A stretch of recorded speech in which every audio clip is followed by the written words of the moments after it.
So hi, it's me again, back again with another mini vlog. So sa halagang 36 pesos, may ulam ka na.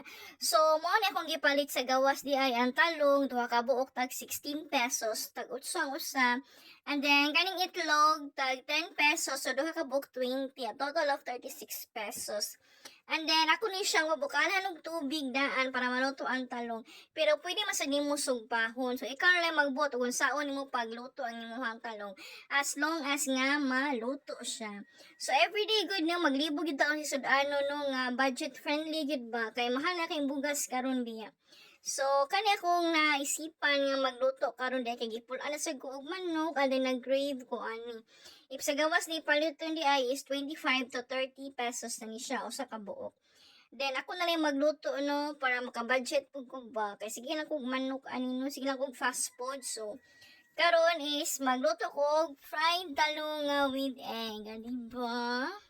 So mao na ni siya ang finished product and then butangan ni siya og itlog.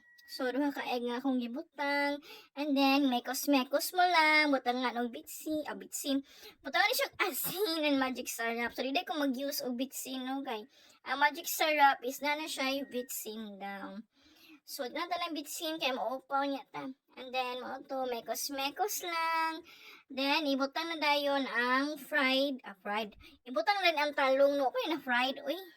So, mao na to. So, as is lang, no? Nga na ay natay asin, natay magic syrup, o yan na mantika. So, usahay, pundo naman kita na sa balay, no? So, mao na, akong itinta is 36 pesos lang kay itlog and then talong. Then mabutan na ta og mantika sa kalaha ug ato nang ibutang nga ato ang talong, o di ba? So humot na kaayo, lami na kaayo kan. So easy ra jud kayo ni ang pagluto og talong no. Depende ra gyud nimo kung saon nimo as long as nga maluto. So lain ta og way sa pagluto. Then ako nang gihuwag tanan ang nabilin nga itlog kay kani siya ako nang ipakaon ni Ziki. So may na lang no, makaon siya itlog, nginay talong gamay kay di ba siya mukha ning talong biya.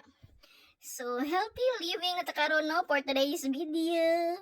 So unsa man yung gipaabot, so why na ninyo luto, di ba? Magbalik-balik yun mo. Tara, mga una ta.